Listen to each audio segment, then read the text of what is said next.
What happens inside the brain when an autistic person becomes deeply focused?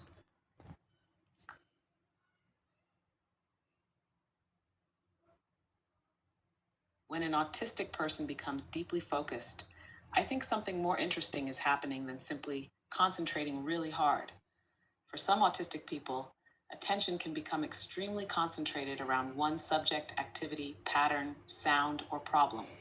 The brain is giving that particular stream of information a very high priority, while other information becomes less relevant. Think about your son with a puzzle. He isn't just looking at pieces. His brain can be comparing shapes, remembering what he's already tried, rotating pieces mentally or physically, and looking for the relationship that makes everything fit. The longer he stays with it, the more information can become connected.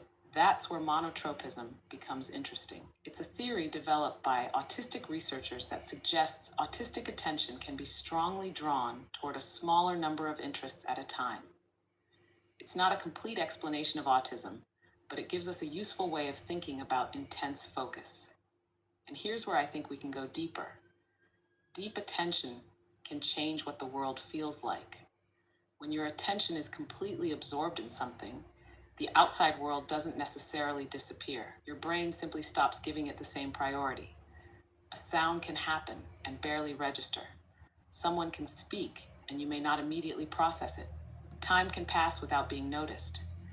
At the same time, the thing you're focused on can become incredibly rich. You might notice tiny differences, relationships, sequences, errors, patterns, or possibilities that someone else would never spend enough time looking for. So deep focus has two sides. It can create extraordinary depth, but it can also make switching extremely difficult. From the outside, someone might look like they're refusing to stop, but internally, they may still have an enormous amount of unfinished processing happening. They're not simply holding on to an activity. Their brain may still be following a whole network of relationships and predictions. And that's why I think deep focus connects with everything we've talked about so far. Time can disappear because attention is elsewhere.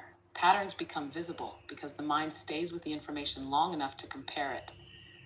Memory can become strong because repeated attention creates many connections. Even puzzles make sense here because a puzzle gives that focused attention a structured problem to solve. So my conclusion is this: I don't think deep autistic focus is simply ignoring everything else.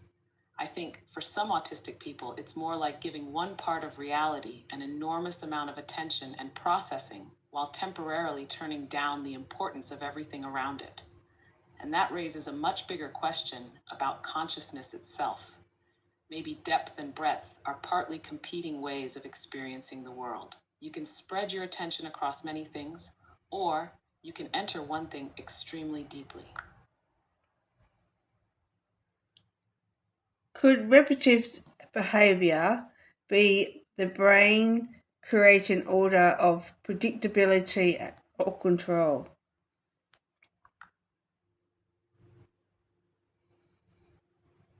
Yes, I think it can be, but I wouldn't reduce repetitive behavior to one explanation. For some autistic people, repetition may genuinely be a way of creating predictability, regulating sensory input, organizing attention, or making the environment feel more manageable. Think about what repetition actually gives the brain. The first time something happens, there is uncertainty. The second time, there's information. After enough repetitions, the brain knows what is coming. The movement, sound, rhythm, or sequence becomes predictable. That can matter enormously when the surrounding world feels full of things that are changing unexpectedly. A repetitive movement can also give the person something they can control completely. The world might be noisy, confusing, or unpredictable, but the movement is theirs. They decide when it starts, how it feels, and when it stops. And there's another side that I think gets overlooked. Repetition can be enjoyable for its own sake. A rhythm, movement, sound, or visual pattern can simply feel good. It doesn't necessarily have to be fixing a problem. This connects back to your son's puzzles too. Repetition isn't always just repeating the same action. He may repeatedly rotate pieces, test relationships, arrange things, or look at something from the same unusual orientation. Each repetition can give his brain more information about how the system works. There's an important distinction, though. We shouldn't assume that every repetitive behavior means I'm trying to control my environment. Sometimes it's sensory pleasure, sometimes it's concentration, sometimes it's emotional regulation, sometimes it's habit, sometimes we simply don't know. And I think there's a deeper idea underneath all of this. The human brain is constantly trying to predict what happens next. Repetition is one of the simplest ways of turning uncertainty into familiarity. So perhaps some repetitive autistic behaviors aren't meaningless repetitions at all. They can be ways of saying, in effect, I know this pattern. I understand what happens next. I can experience this on my own terms. My conclusion is that repetition can be much more than a behavior we see from the outside. It can be part of how a person regulates their relationship with the world. And that makes the next question particularly interesting. If someone naturally seeks patterns and predictability, could that also change the way they understand how completely different things connect together? Could an autistic change the way of someone understanding and how different things connect together?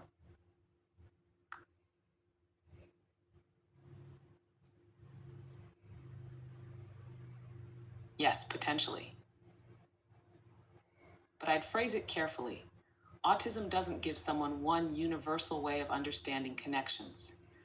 What can differ is how attention, pattern recognition, sensory information, memory, and prior knowledge are combined. Some autistic people may naturally look for relationships between details that other people treat as separate. Instead of seeing piece A and piece B, the mind may quickly ask, what is the relationship between A and B, and where does that fit into the larger system? That can happen with puzzles, interests, routines, sounds, numbers, language, machines, stories, or even very small changes in an environment. And there's a deeper side to it. Most of us rely heavily on learned categories. We see a chair and immediately think, chair. We don't normally analyze all the properties that make it a chair. A person who pays unusually close attention to underlying patterns might sometimes stay closer to those individual properties: shape, position, texture, function, relationship to other objects that can make connections between things more visible. But there's a fascinating tension here. Finding connections isn't the same as knowing what those connections mean. A strong pattern detecting mind can discover genuine relationships that other people miss, but it can also connect things that happen to occur together without one causing the other. So the deepest ability isn't merely seeing connections, it's learning to test them. And this brings us back to your son's puzzles. He may be learning something very fundamental through them, that separate objects can form a larger system, that changing the orientation doesn't necessarily change the identity of the piece, and that the position of one piece affects the possibilities for the others. We can't know that he's consciously thinking about it in those terms, but the activity gives his brain repeated experience with exactly those relationships. My conclusion is that autism may sometimes change not simply what someone notices, but the level at which they naturally try to understand something.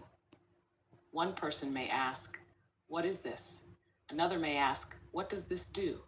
And another may instinctively ask, how does this connect to everything else? That's a subtle difference, but it could have enormous consequences for how someone builds their understanding of the world.